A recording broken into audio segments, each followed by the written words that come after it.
कभी तुम दूसरों के लिए दुआ मांग कर देखो, तुम्हें अपने लिए मांगने की जरूरत नहीं पडेगी. अशक्य ही शक्य करतील स्वामी. श्री स्वामी समर्थ. जय जय स्वामी समर्थ. स्वामी भक्तांनो, आज मी तुमच्यासाठी नाही रे नाही कुणाचे कुणी या कथेचा 4था भाग घेऊन आले आहे. काही दिवसानंतर शांताराम मुंबईला आला. तेव्हा प्रॉपर्टीचे कागदपत्र त्याने एका वकिलांकडून तयार करून आणले होते. प्रथम ते कागदपत्र त्याने सदानंदला वाचायला दिले. सदानंदने ते वाचले. त्यानंतर मोठ्या भावाजवळ ते कागदपत्र वाचायला दिले. तेव्हा रामानंद स्वामींनी देखील ते पेपर वाचले. त्यांच्याजवळ पेन नव्हता म्हणून सकाळी दुकानात घेऊन ये म्हणून सांगितले. त्यानंतर सकाळी जेव्हा शांताराम दुकानात जायला निघाला तेव्हा त्यांनी रात्री वाचलेली कागदपत्र सुटकेसमध्ये ठेवले आणि सुटकेसमधून त्याच रंगाची फाईल बाहेर काढली. त्याच्या चेहऱ्यावर उमटलेली चिन्हे याची साक्ष देत होते की त्याच्या मनात काहीतरी कारस्थान शिजत आहे, परंतु आपल्याला कुणी पाहत नाही असे त्याला वाटले. पण म्हणतात ना, मांजर डोळे मिटून दूध पिते, तिला वाटतं की आपल्याला कोणीच पाहिलं नाही, पण जगाला जे कळायचे ते कळतेच. तसेच शांतारामच्या बाबतीत घडलं. त्याचवेळी पार्वतीबाई दरवाजाच्या आड उभी राहून हे सर्व पाहत होती. रात्री 3 भावंडाचे आपापसात झालेले संभाषणही तिने ऐकले होते. त्यामुळे ती विचारित पडली की आपल्या दीराच्या मनात काय शिजत आहे हे जाणून घेणे अत्यावश्यक आहे. म्हणून ती त्यावेळी गप्प राहिली. पुढे काय नाट्य घडते हे पाहावे असा ती विचार करून गप्प होती. थोड्या वेळाने शांताराम दुकानात गेला.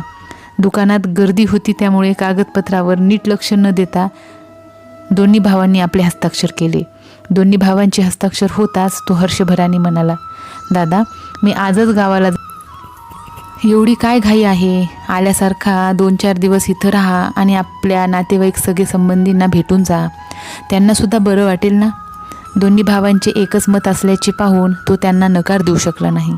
परंतु तो मनातल्या मनात बोलला की काय फरक पडणार आहे 2 दिवसानंतर गावाला गेलो तर. असा मनात विचार करून पुढे उघडपणे तो म्हणाला, ठीक आहे, तुमच्या इच्छेनुसार करतो, मग तर झालं.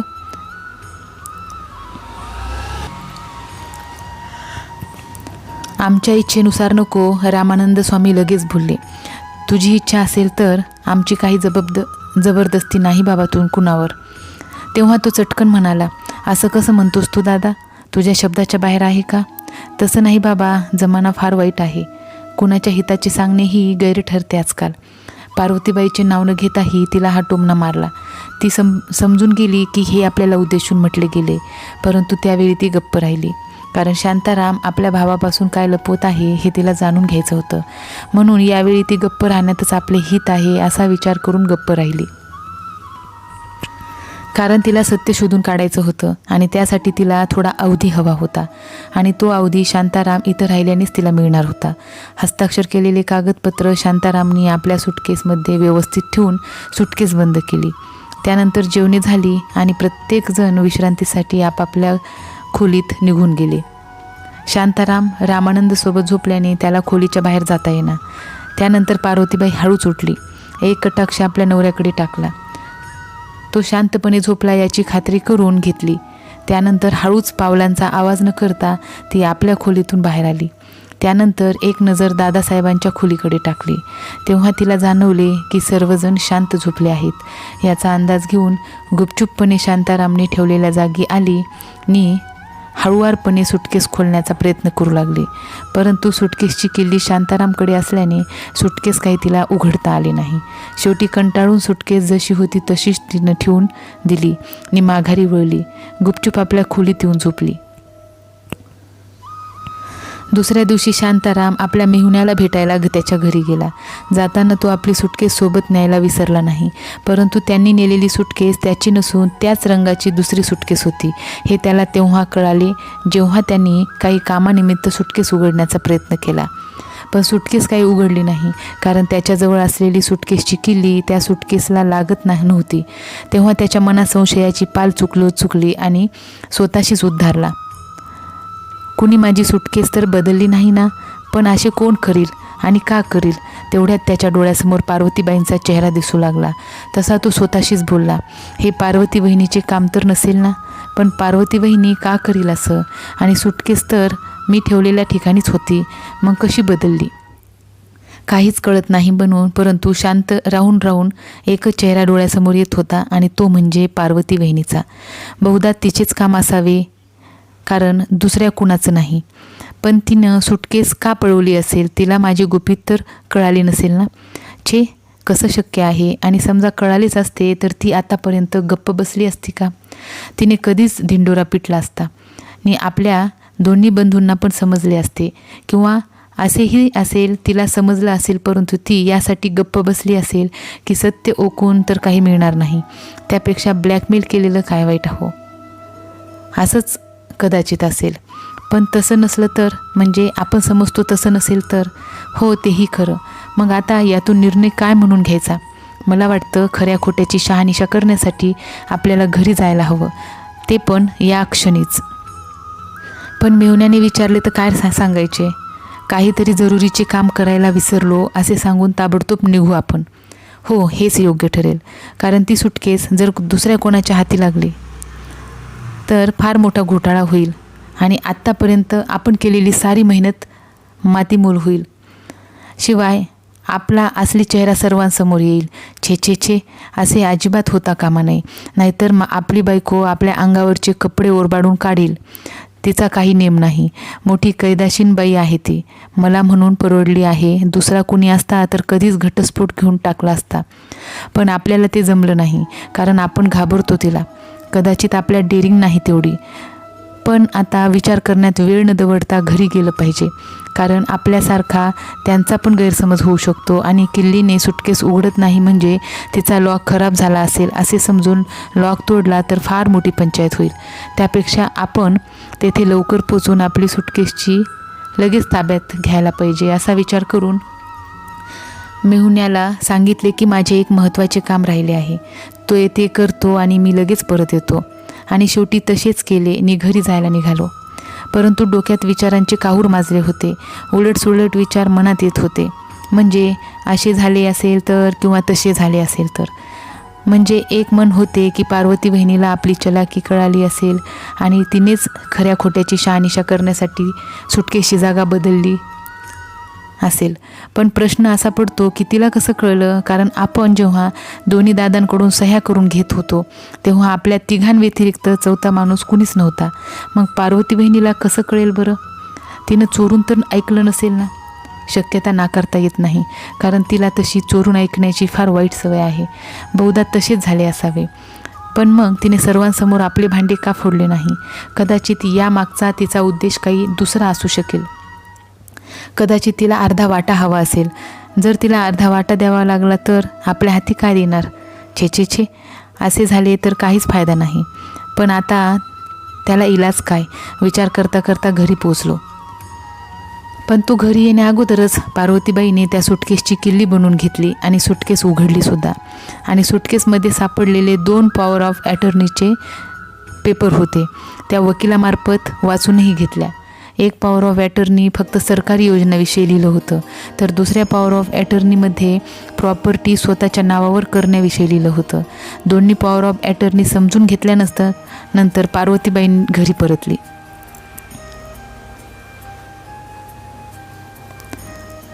प्रॉपर्टीचे कागदपत्र पार्वतीबाईच्या हातात असतात आणि ती स्वतःशीच बोलत असते की वा रे वा, अशी चालाकी केली काय? पॉवर ऑफ अटर्नीचे वेगवेगळे कागदपत्र बनवले काय? एकात एक मजकूर तर दुसऱ्यात दुसरंच मजकूर. ह्यांना वाचायला दिला एक आणि हस्ताक्षर घेतले दुसऱ्या कागदपत्रावर. वा भाऊजी वा, बाकी मानलं तुम्हाला मी. दोन्ही भावांच्या डोळ्यात धूळ चारण्यात यशस्वी झालात तुम्ही. पण माझ्या नजरेतून सुटणार नाही. आता याच तुम्ही इथं तुमचं दोन्ही भावाजवळ पितळच उघडं पाडते असे मनात बोलून स्वतःशीच हसते. परंतु किंचित विचार केल्यानंतर तिच्या ध्यानात येते की असे करून आपल्याला काय फायदा होणार? त्यापेक्षा भाऊजींना ब्लॅकमेल करू. परंतु ब्लॅकमेल करून तरी काय होणार? त्यापेक्षा अर्ध्यापेक्षा जास्त प्रॉपर्टी आपल्या पदरात पाडून घेऊ. करावयास हवे असा विचार मनात सुरू असतानाच कुणाच्या तरी पावलांची चाहूल लागली. तसे तिने कागदपत्रे बिछाण्याखाली लपविले. तेवढ्या शांतारामने आत प्रवेश केला. त्याला पाहताच ती हसत म्हणाली, काय भाऊजी, लवकर आलात पाहुण्यांकडून? तसा तो मनात बोलला, मी लवकर आलो तर ह्या बयेच्या पोटात दुखू लागले. पुढे उघडपणे बोलला,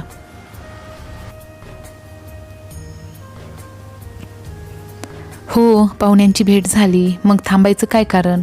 तशी मनात बोलली, मला माहिती आहे का पळत आलेत प्रॉपर्टीच्या पेपरसाठीच ना, पण आता नाही मिळणार तो कुणाला, असे मनात बोलून पुढे उघडपणे म्हणाली. जेवायला नाही आग्रह केला त्यांनी? केला तर मग का नाही थांबलात? घर कुठं पळून जात होतं का?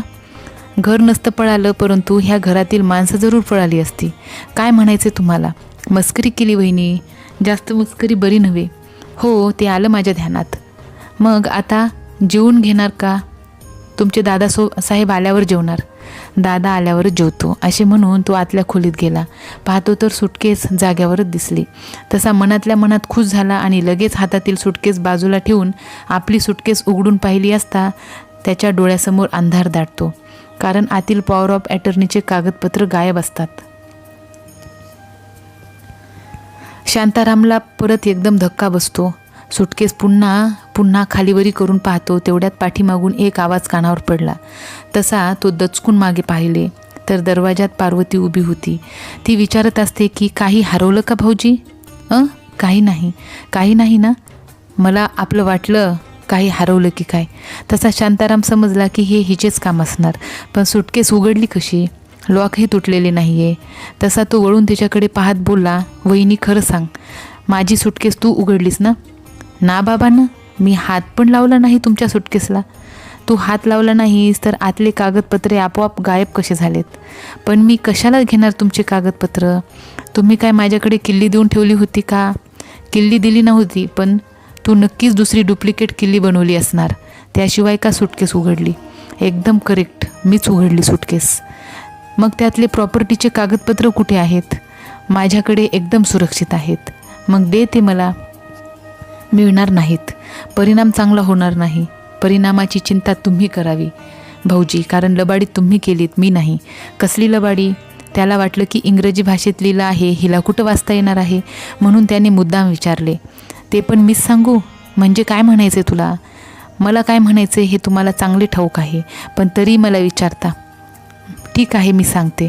तुम्ही संपूर्ण प्रॉपर्टी स्वतःच्या नावावर करून घेतलीत, बरोबर? तिच्या तोंडचे वक्तव्य ऐकून त्याला एकदम धक्काच बसला आणि मनातल्या मनात विचार करू लागला की हिला कसं समजलं. असा विचार त्याच्या मनात सुरू असतानाच तिने विचारले, तुम्हाला प्रश्न पडला असेल ना की हे मला कसं समजलं? तर ऐका, मी वकिलाला भेटून पूर्ण माहिती मिळवली आहे. आता फक्त तुमच्या बंधुराजांना सांगायचं तेवढंच बाकी आहे. असं करू नकोस वहिनी, त्यात तुझा काय फायदा होणार आहे? त्यापेक्षा माझ्या कटात सामील झालीस तर अर्ध्या प्रॉपर्टीची मालकीण होशील तू. आता बरोबर बोललात तुम्ही, पण एक अडचण आहे. कोणती अडचण? प्रॉपर्टीचे कागदपत्र पुन्हा नवीन बनवायला लागतील. ते नंतर बनवू, पण अगोदर माझ्या नावावर तो होऊ दे. हीच तर मुख्य अडचण आहे. म्हणजे प्रॉपर्टी एकदा तुमच्या नावावर झाली की तुम्ही आम्हाला थोडीच देणार आहात. देईल ना, माझ्यावर विश्वास ठेव. विश्वास? आणि तुमच्यावर? ज्याने सख्या भावाला धोका दिला तो माझ्याशी इमानदारी काय करणार? मग हा पेच कसा सुटणार? माझ्याकडे एक आयडिया आहे. कोणती? तुम्ही एक नवीन कागदपत्र बनवा. त्यात 60% माझी प्रॉपर्टी आणि 40% तुमच्या नावावर. म्हणजे सर्व मेहनत माझी आणि तू फुकटचे 60% घेणार. मला मान्य नाही हे. मग ठीक आहे, तुमच्या बंधुराज आले ना की ते मी सांगून टाकते. मग त्यांनाच काय ते निर्णय घेऊ दे. ही तर ब्लॅकमेलिंग झाली. ब्लॅकमेलिंग नाही, योग्य वेळी योग्य पत्ता उघडणे यालाच म्हणतात. तेच ते. तुम्ही काहीही समजा, हरकत नाही, परंतु होईल तेच जे मी सांगेल. मंजूर असेल तर हो म्हणा, नसेल तर नाही म्हणा. एका शब्दात उत्तर. आता नाही म्हणून कुणाला सांगणार? चांगले समजदार आहात, पण तू एवढी समजदार कशी झालीस? टीव्हीवरच्या मालिका पाहून? बरं, मग ते कागदपत्र दे माझ्याकडे. काही आधी दुसरे कागदपत्र तयार करून आणा आणि त्यावर तुमचे हस्ताक्षर पण आणा.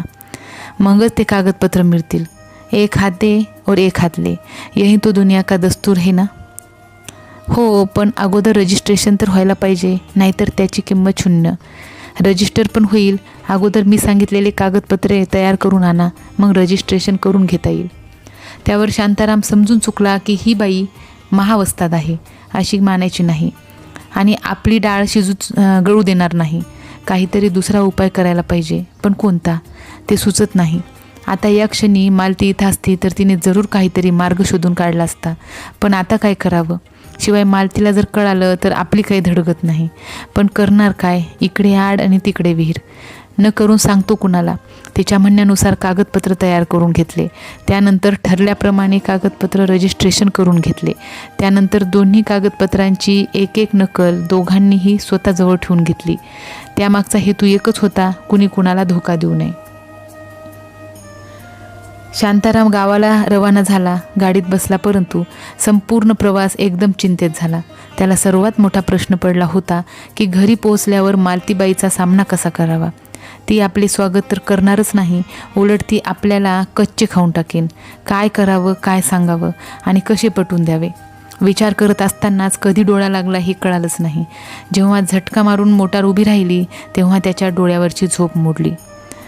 त्याने डोळे उघडून गाडीच्या बाहेर डोकावून पाहिले तेव्हा त्याच्या ध्यानात आले की गाडी एसटी आगारात उभी आहे आणि त्याला इथं उतरायचं आहे. त्याने आपले सामान खाली उतरवले आणि स्वतःही गाडीतून उतरला. तेवढ्यात त्याच्या गावात जाणारी एसटी आली. तसा तो चटकन त्या गाडीत चढला आणि खिडकीजवळची शीट पकडली. कंडक्टरकडून एक तिकीट घेतले आणि निवांतपणे आपल्या जागेवर बसून राहिलो. थोड्या वेळाने गाडी त्याच्या गावात पोचली. तसा तो गाडीतून खाली उतरला आणि घरचा रस्ता घरी पोचला. तिला एवढी उत्सुकता होती की शांताराम घरात येण्याची वाट न पाहता दरवाजातच विचारले की झालं का आपलं काम. तसा तो तिच्यावर चिडत बोलला, मग अगोदर घरात येऊ दे मला. तशी ती ओशाळून म्हणाली, खरंच चुकलं माझं, या आत या. तो जसा आत आला तसे तिने विचारले, अगोदर स्नान करणार आहात का चहा देऊ. अगोदर चहा दे, नंतर आंघोळीची बघतो. बरं, असं बोलून ती आत निघून गेली. त्याने प्रवासात घातलेले कपडे काढले, कमरेला लुंगी गुंडाळली, खोलीच्या बाहेर आले. तोपर्यंत मालतीबाई चहाचा कप घेऊन दरवाजात उभी. मग त्याने तिच्या हातातील चहाचा कप घेतला आणि चहा तोंडाला लावून एक घोट घेतला आणि म्हणाला, चहा फार गोड झाला, पण साखर फार कमी टाकली चहात. त्याच्या या वक्तव्याने ती फार गोंधळून गेली आणि स्वतःशीच विचार करू लागली की चहा गोड झाला तर साखर कमी कशी असेल बरं. पण क्षणभरच लगेच तिच्या ध्यानात आले की याचा अर्थ चहा साखरच नाही घातली. तशी ती म्हणाली, चहा द्या, मी त्यात साखरच घालायला विसरली. तसा तो हसून म्हणाला, लवकर लक्षात आलं म्हणजे तुझ्या. मग मी तुमच्यासारखी विसरभोळी नाही आहे. हो का, तेव्हा साखर घालायला विसरलीस वाटतं. होतं असं कधी कधी. तुम्ही नाही का विसरत कधी फुल पॅन्ट घालायला, पॅन्ट न घालता बाहेर जायला निघता. मागील एक प्रसंग आठवून दोघांना पण हसू आले, कारण प्रसंगच तसा होता. शांताराम स्नान करण्यासाठी स्नानगृहात गेला, परंतु स्नान केल्यानंतर घालावयाचे आंतरवस्त्र तो घालायला विसरला. स्नान केले, कमरेभोवती टॉवेल गुंडाळून तो बाहेर आला आणि आपल्या पत्नीला विचारू लागला की माझा अंडरवेअर कुठे आहे. आतून ती म्हणाली, बाहेरच्या रशीवर वाळत टाकलाय. त्यावर तो म्हणाला, जरा आणतेस का. ती म्हणाली, मी कामात आहे, तुम्ही स्वतःहूनच घ्या ना जरा. नाईलाजाने तो बाहेर गेला आणि रस्सीवरील अंडरवेअर काढण्यासाठी त्याने आपला हात वर केला. त्याच वेळी कमरेला गुंडाळलेला टॉवेल सुटला. त्याने एका हाताने पकडण्याचा प्रयत्न केला, परंतु टॉवेल खाली पडलाच. त्याच वेळी मालतीबाई बाहेर येते आणि ते दृश्य पाहून आपल्या हाताने डोळे झाकून घेत म्हणाली, अहो अहो, काय करताय तुम्ही. तसा तो वैतागून म्हणाला, हे सारं तुझ्यामुळे घडलं. तशी म्हणाली, शी बाबा, सकाळीच दर्शन दिलेत, आता संपूर्ण दिवस चांगला जाणार नाही. आणि एकमेकांशी बोलायला पण लाजत असत. पण आता तसं आहे की दादा कोंडकेच्या भाषेत सांगायचे झाले तर लाज सोडूनच त्यांनी एकमेकांना संभाषण केलं, बोलले. खरंय म्हणजे प्रसंग आठवला आणि दोघांनाही हसू आवरले नाही. दोघेही खळखळून हसू लागतात. स्नान संध्या आटोपल्यावर मालतीबाईने मोठ्या उत्सुकतेने विचारले, आता सांगा ना, काय पराक्रम करून आले ते. पराक्रम कसला, केलेली सर्व मेहनत वाया गेली. म्हणजे काम सर्व आपल्या योजनेनुसारच झाले होते, पण काय, माशी कुठे शिंकली. मग शांतारामने घडलेली इतंभूत हकीकत कथन केली. ते ऐकल्यानंतर मालतीबाईचा पारा चढला. त्या रागानेच म्हणाल्या, वाटलंच होतं मला की तुम्ही काहीतरी गडबड कराल म्हणून. शेवटी केलातच. एक काम धड करता येत नाही तुम्हाला. पुरुषांसारखे पुरुष तुम्ही, परंतु एका स्त्रीने तुमचा पराजय केला. पुरुषांच्या नावाला कलंक आहात तुम्ही. अगं पण माझं काय चुकलं. तुमचं काही चुकलं नाही, खरं तर माझंच चुकलं, तुमच्यासारख्या नेमळट माणसाशी लग्न करून. अगं माझा ऐक, गप्प बसा म्हणजे. म्हणे माझं ऐक. आता काय ऐका तुमचं? एवढे महत्त्वाच्या कागदपत्राची बॅग कुणी तिथं सोडून जातं? केवढा हा निष्काळजीपणा. मी एवढ्या मेहनतीने बनवलेले प्लॅन फेल केलं आणि ते केवळ तुमच्या निष्काळजीपणामुळे. अगं आता झालं ते झालं, आता त्यावर काहीतरी उपाय शोधून काढू. आता काय उपाय काढणार त्यावर? सारं प्लॅनमधल्या जाऊबाईला समजलं आणि त्याचा पूर्ण फायदा तिने घेतला आणि आपल्या हातावर काय आले तर 49%. खरा फायदा तर तिचाच झाला. काही एक मेहनत न करता. नाईलाज होता ग माझा, म्हणून तिला 60% द्यावा लागला. शेवटी एका बाईच्या हातून हारलात ना. हो, पण पुन्हा तेच ते का सांगते आहेस मला? ते यासाठी ऐकविते की तुम्हाला कळावं की तुमच्या यत्किंचित निष्काळजीपणामुळे सर्व प्लॅन मातीमोल झालं. दुसरा उपाय नाही का? नाही. आता फक्त 40%वरच समाधान मानायचं. एका बाईनं तुम्हाला मात दिली, याहून लाजिरवाणी गोष्ट काय असावी?